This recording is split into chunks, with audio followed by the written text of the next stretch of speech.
ఇవాళ మంత్రులకు ముఖ్యమంత్రికి ఒక శృతి లేదు, సయోధ్య లేదు, సంయమనం అంతకంటే లేదు. దానికి ఒక చిన్న ఉదాహరణ ఇప్పుడు నేను మీకు చూపెడతాను. ఒకసారి ఆ వీడియో ప్లే చేయాలమ్మా. తిరగకంటే ముందే తెలంగాణ రాష్ట్రంలో ఉన్న లక్షలాది మంది రైతాంగానికి 2 లక్షల రూపాయల రుణమాఫీ, 31,000 కోట్ల రూపాయలను వారికి రుణ విముక్తులను చేసి బ్యాంకుల నుంచి వాళ్లకు స్వేచ్ఛను ప్రసాదించి నా తెలంగాణ రైతాంగం ఈనాడు తెలంగాణ రాష్ట్రంలో రుణ విముక్తులై స్వేచ్ఛా వాయువులు పీల్చుకునే విధంగా ఈనాడు కాంగ్రెస్ పార్టీ నిర్ణయం తీసుకున్నది. మిత్రులారా, కొన్ని ఏదైతే సాంకేతిక కారణాల వల్ల రుణమాఫీ జరగలేదు, వాళ్ళకి 100% మేము రుణమాఫీ 2 లక్షల రూపాయల వరకు చేస్తామని చెప్పి మనం హామీ ఇస్తున్నాము.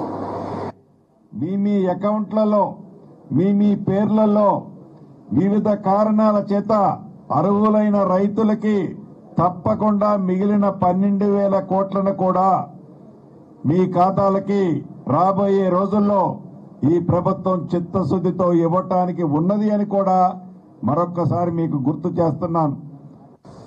But his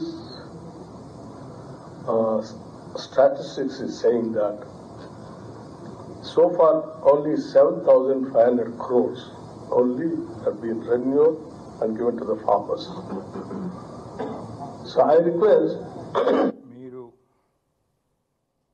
దాదాపుగా ముఖ్యమంత్రి గారు మాట్లాడిన మాట ఇప్పుడే నేను చూపెట్టాను. వ్యవసాయ మంత్రి తీయండి.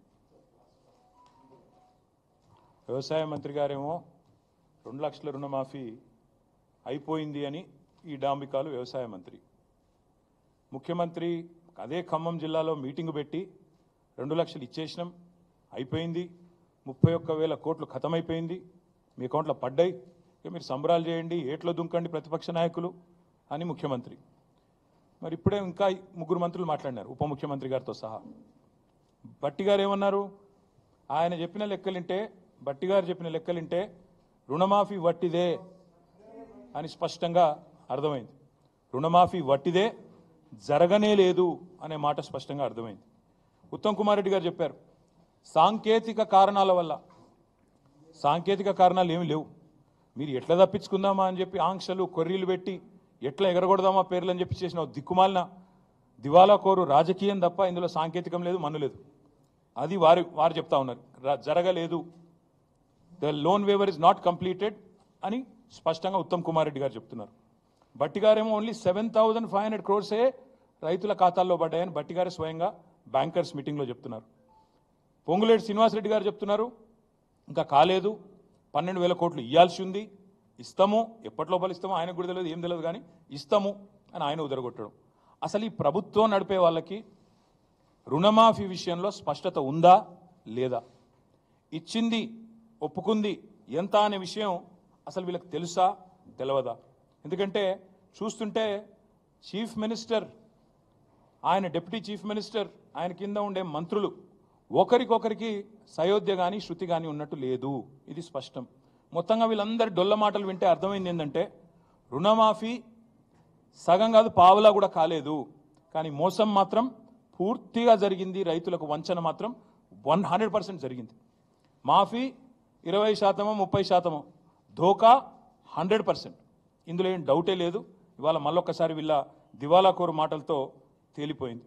పెద్ద పెద్ద ఓటింగులు పెట్టారు ఊరంతా, రైతు స్వరాజ్యం అంటూ ఫ్రంట్ పేజీలో యాడ్స్, పెద్ద పెద్ద హోర్డింగులు.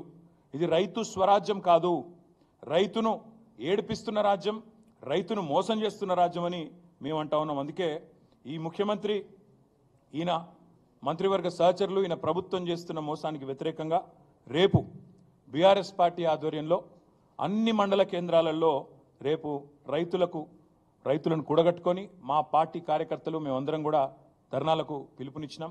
నేను ముందుగా ఈ ధర్నాకి పోయే ముందు మా నాయకులకు నేను విజ్ఞప్తి చేస్తా ఉన్నా, మీరు నిరసనలకు శ్రీకారం చుట్టే ముందు నిన్న ముఖ్యమంత్రి మాట్లాడిన చిల్లర మాటలు, ఆయన అవాకులు చెవాకులు కారు కూతలు ఏదైతే దిగజారిన బజారు భాష వాడిండో తెలంగాణ తల్లిని ఉద్దేశించి తెలంగాణ తల్లి విగ్రహం పెట్టాలని మనం అడిగితే ఆయన ఏదైతే ఒక బజారు భాష వాడినాడో దానికి నిరసనగా రేపు ఎక్కడికక్కడ మీరు ధర్నాకి ఉపక్రమించే ముందు తెలంగాణ తల్లి విగ్రహం ఉంటే ఆ విగ్రహానికి పాలాభిషేకం చేయండి.